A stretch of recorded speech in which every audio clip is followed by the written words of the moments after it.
Bismillahirrahmanirrahim. Assalamualaikum warahmatullahi wabarakatuh. Teman-teman sekalian, saya pengen ngajak teman-teman untuk merenungkan tentang keajaiban niat. Sebelumnya saya pengen nyampein sebuah kisah yang diriwayatkan dari Rasulullah SAW. Kata Nabi, ketika Nabi sedang melakukan perjalanan jihad bersama para sahabat, bersama pasukan beliau, Nabi mengatakan kepada mereka pas lagi istirahat di sebuah rest area atau di padang pasir, Nabi bilang, tahu nggak, di kota Madinah itu ada seorang laki-laki yang tidaklah kalian melintasi satu lembah kemudian bertemu dengan musuh di medan perang kecuali dia itu mendapatkan pahala yang sama dengan kalian. Jadi di kota Madinah ada seorang laki-laki yang setiap kali kalian melewati lembah, melakukan perjalanan yang susah, melelahkan, bertemu musuh, berjihad, kemudian kalian terluka dan segala macam, maka dia mendapatkan pahala yang sama dengan kalian, walaupun dia nggak ikut bareng dengan kalian. Para sahabat heran, ya Rasulullah, man hadzal rajul, siapa laki-laki ini? Kok enak banget, nggak ikut berjihad, nggak ikut susah payah, nggak ikut berkorban, tapi pahalanya sama. Kok bisa? Siapa dia ya Rasulullah? Kata Nabi, dia adalah laki-laki yang punya niat yang kuat di hatinya untuk ikut bersama dengan kita, tetapi dia terhalang oleh sakitnya. Dia adalah laki-laki yang punya niat yang kuat, pengen ikut jihad, pengen ikut membela Nabi, pengen ikut memenangkan agama Allah, tapi dia nggak bisa ikut. Kenapa? Karena habasahul marad, tertahan oleh sakitnya. Ini hadis disampaikan oleh banyak ulama tentang keutamaan niat. Nah, dari cerita ini kita jadi belajar ternyata niat itu ajaib banget. Saya sering bilang gini, niat itu secara fikih adalah rukun ibadah. Jadi nggak akan sah ibadah tanpa niat. Tetapi buat saya bukan hanya itu. Niat bukan hanya rukun ibadah, tapi niat itu sendiri adalah ibadah. Niat itu sendiri adalah amal solih. Sehingga kalau misalnya kita tahu tentang keajaiban niat, kadang-kadang kita dengan berniat aja tuh udah dapat pahala luar biasa. Bahkan seringkali kita udah capek-capek beribadah, kalau niatnya nggak benar, nggak bernilai apa-apa di sisi Allah Subhanahu Wa Taala. Makanya cerita laki-laki tadi yang nggak bisa ikut berjihad, nggak bisa ikut membersamai Nabi, nggak ikut berkorban untuk agama, dia cuman berbaring aja di rumahnya di kota Madinah, tapi dia dapat pahala yang sama. Jadi kalau malaikat mencatat pahala dia itu, dia lagi tidur nih, tapi pahalanya udah berjihad, udah berdakwah, udah membela Nabi, udah begini, udah begitu. Padahal dia tidur doang. Kenapa? Ibadahnya adalah ibadah hati dengan niat. Tetapi yang harus kita catat dan kita garis bawahi, kita stabilo, kita bold adalah kita nggak bisa mengelabui Allah dengan niat kita. Yukhadi'unallaha walladzina amanu fi qulubihim marad. Mereka ingin mengelabui Allah, di dalam hatinya ada penyakit. Nggak bisa, harus jujur sama Allah.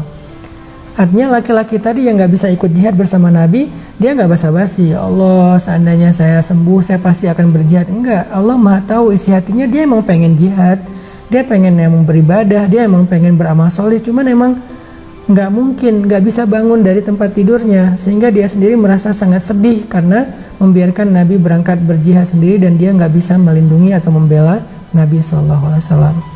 Ini cerita pertama tentang keajaiban niat. Cerita yang kedua tentang seorang laki-laki. Ini cerita juga dari Rasulullah SAW yang meriwayatkan langsung. Jadi yang menceritakan itu langsung Nabi gitu. Kata Nabi, dulu tuh ada seorang laki-laki yang berniat pengen sedekah. Jadi dia berdoa, ya Allah malam ini saya pengen sedekah kepada orang yang pertama saya temui di luar rumah. Sehingga akhirnya dia keluar dari rumah membawa harta sedekahnya. Pas keluar rumah ketemu dengan seorang laki-laki yang lagi lewat, lagi jalan. Dia bilang, ya fulan berhenti sebentar, ini sedekah untuk kamu. Laki-laki itu tersenyum dan bahagia langsung pergi. Keesokan harinya orang-orang pada heboh bilang, semalam ada seorang pencuri dapat sedekah. Laki-laki yang bersedekah ini kemudian jadi sadar ternyata semalam dia memberikan sedekah kepada seorang pencuri. Sehingga dia ngerasa, aduh salah nih sedekahnya, salah target kepada pencuri, berarti nggak berpahala dong. Sehingga malam kedua dia berdoa lagi. Dia bilang, ya Allah malam ini saya pengen sedekah ke orang pertama yang saya temui di luar. Semoga malam ini saya menemukan orang yang berhak mendapatkan sedekah. Akhirnya dia keluar, ketemu seorang cewek yang lagi jalan. Dia bilang, "Mbak, tunggu sebentar." Dia kasih sedekah. "Ini sedekah buat Mbak." Perempuan ini kemudian merasa bahagia, senang, dia tersenyum, dia bilang makasih, pergi. Terus besoknya orang-orang pada heboh bilang semalam seorang perempuan pezina mendapatkan sedekah. Sehingga laki-laki ini jadi sedih lagi gitu, kecewa, aduh sedekahnya salah lagi nih. Akhirnya malam ketiga dia berdoa, "Ya Allah, mohon malam ini saya pengen memberikan sedekah kepada orang yang paling berhak, bimbing saya ya Allah." Akhirnya pas dia keluar rumah, ketemu seorang laki-laki lagi lewat, dia kasih aja sedekah. "Ini sedekah buat Anda." "Makasih." Pergi aja laki-laki tersebut dalam wajah yang penuh rasa gembira, bahagia, dan terharu. Besok paginya heboh lagi, orang-orang bilang semalam seorang laki-laki yang kaya, yang kikir dapat sedekah. Akhirnya laki-laki ini merasa sedih, 3 kali bersedekah, 3 kali salah orang. Malam yang berikutnya dia tertidur dalam keadaan hartanya udah habis, dia nggak tahu lagi mau sedekah apa.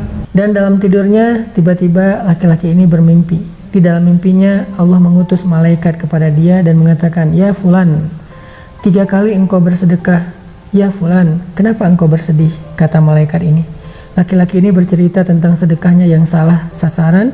Kemudian malaikat ini tersenyum dan mengatakan, "Tahu nggak, sedekah kamu 3 kali itu 3-tiganya diterima oleh Allah Subhanahu Wa Taala." Laki-laki ini heran, "Loh kok bisa, kan salah sasaran? Apa yang membuat sedekah saya diterima oleh Allah, wahai Tuan?" gitu. Kata malaikat, "Sedekah kamu yang pertama kepada seorang pencuri telah menghalangi dia dari mencuri karena dia mendapatkan apa yang dia butuhkan. Sedekah kamu yang kedua kepada seorang perempuan yang biasa berzina telah menghalangi dia malam itu dari berzina karena dia sudah memperoleh apa yang dia butuhkan. Dan yang ketiga, sedekah kamu kepada orang kaya dan kikir telah menjadi jalan hidayah untuknya sehingga sekarang dia menjadi orang kaya yang dermawan." Ini adalah kisah nyata yang disampaikan Nabi SAW, dan Nabi tidak pernah berdusta atau menyampaikan hoax, berita dongeng yang tidak ada asal usulnya. Artinya, kenapa ada orang yang melakukan sebuah ibadah yaitu sedekah salah 3 kali tapi diterima oleh Allah sebagai ibadah yang sempurna? Innamal a'malu binniyat, karena niatnya benar walaupun ibadahnya belum sempurna. Kita sadar banget sepanjang bulan Ramadan mungkin banyak dari ibadah kita yang gak sempurna. Sholat kita gak sempurna, gak khusyuk, puasa kita gak sempurna, mungkin gak sengaja ngelihat apa, ngomongin apa, kemudian tilawah kita gak sempurna, banyak hak-hak tilawah, huruf dan tajwidnya masih kurang. Sedekah kita gak sempurna, kadang mungkin gak memberikan yang terbaik kepada orang lain. Banyaklah kekurangan dari ibadah kita. Terus gimana biar ibadah yang secara zahir ini banyak kurangnya tapi pahalanya sempurna di sisi Allah? Perbaiki niat. Maksud perbaiki niat, ikhlaskan niat karena Allah Subhanahu Wa Taala. Apakah kita berpuasa karena Allah? Maka kalau kita berpuasa karena Allah, Allah yang akan menilai dan membalas pahala ibadah puasa kita walaupun ada kekurangan sana sini. Jadi kalau kita mau ibadah kita sempurna pahalanya di sisi Allah, yang pertama yang harus kita sempurnakan niat dulu sebelum rukun, wajib, sunnahnya ibadah tersebut. Niatnya dulu disempurnakan. Karena siapa kita melakukan satu ibadah? Karena manusia, karena pengen dipuji, dihargai, atau karena netizen, karena pengen di like, di repost, trending topik, atau karena Allah Subhanahu Wa Taala. Walaupun gak ada yang tahu, kalaupun orang lain tahu, tetapi itu tidak mempengaruhi semangat ibadah kita. Teman-teman yang dirahmati Allah SWT, yang kedua, ngomongin tentang masalah niat. Apa bedanya orang yang ikhlas dengan orang yang riya? Karena lawannya ikhlas itu riya. Kita nggak bisa mengeneralisir ya, apalagi menjudge bahwa orang yang ibadahnya diketahui orang banyak berarti dia riya, belum tentu. Orang yang ibadahnya diam-diam aja dia ikhlas, belum tentu juga. Terus gimana kita membedakannya? Kita nggak bisa membedakan orang lain. Kita nggak bisa mengetahui niat orang lain. Yang kita hanya bisa membedakan diri kita nih, ikhlas apa riya. Cara ngebedainnya gimana? Cara ngebedainnya kata ulama, jika ibadah kita saat dilihat orang atau tidak dilihat orang itu sama baiknya, berarti kita termasuk orang yang ikhlas walaupun ibadah kita diketahui oleh seluruh penduduk bumi. Tapi kalau ibadah kita ketika dilihat orang dengan ketika tidak dilihat orang beda, Ketika nggak dilihat orang asal-asalan, pas dilihat orang, diposting di sosial media, di broadcast di grup WhatsApp, jadi sempurna bacaan tilawahnya, sedekahnya, zikirnya, berarti kita termasuk orang yang ria, walaupun yang tahu cuma satu orang, yaitu pasangan kita. Saya ulangi, bedanya ikhlas sama ria apa? Orang yang ikhlas, ibadahnya antara dia sendiri atau diposting di sosial media sama baiknya. Kita tilawah sendiri, bacanya kayak gitu, ketika kita posting di sosial media bacanya juga kayak gitu, nggak ada yang berubah. Tapi kalau kita pas tilawah sendiri bacanya asal-asalan, sedangkan pas di sosial media kita lantunkan dengan suara terbaik, seolah-olah kita qori juara internasional, berarti kita ria. Jadi orang yang ikhlas ibadahnya antara sendiri dengan dilihat orang lain sama baiknya. Orang yang ria ibadahnya beda ketika dilihat orang lain atau tidak dilihat oleh orang lain. Sehingga ada orang yang ketika dia beribadah cuman satu orang yang tahu, yaitu pasangannya, tapi dia bisa menjadi orang yang ria. Ada orang yang ketika dia beribadah banyak orang yang tahu karena emang ibadahnya di tempat umum, tetapi bisa jadi dia adalah orang yang ikhlas. Kenapa? Toh ketika dia di rumah pun dia seperti itu. Tapi orang yang tadi, yang pamer, yang ria kepada pasangannya, kalau pasangannya nggak ada, dia akan beribadah asal-asalan. Makanya coba kita renungkan masing-masing, kita ini ikhlas apa ria? Coba kita tanyakan pada diri kita masing-masing. Kita ini kalau beribadah secara offline atau secara online, sama nggak kualitasnya? Kita ini kalau beribadah sendiri atau rame-rame, sama nggak kualitasnya? Disitulah jawabannya, ikhlas atau ria. Barakallahu fikum. Kata para ulama, puasa itu adalah riyadhah atau latihan tentang sifat sabar. Makanya para ulama mengatakan as-siyamu nisfus sabri. Puasa itu adalah setengah sabar. Wa jazaa'us sabri al-jannah. Dan balasan dari kesabaran itu adalah surga Allah Subhanahu wa taala. Makanya Allah berfirman di dalam surat Az-Zumar ayat 10, "Innama yuwaffas sabirun Innama yuwaffas sabiruna ajrahum bighairi hisab." Sesungguhnya Allah Subhanahu wa taala akan menyempurnakan balasan bagi orang-orang yang bersabar tanpa ada batas. Di sini ada dua kalimat yang keren banget, teman-teman. Balasan terhadap orang yang sabar, dan sabar itu dilatih ketika kita berpuasa.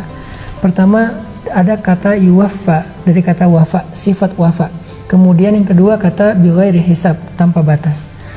Artinya apa? Bahwa Allah itu kalau membalas kebaikan biasanya yang serupa atau 10 kali lipat dari kebaikan yang dilakukan. Tapi khusus untuk sabar, Allah itu nggak ngasih 10 kali lipat, tapi Allah ngasihnya bighair hisab dan sempurna, tanpa batas, dan tidak ada yang dikurangin sedikit pun.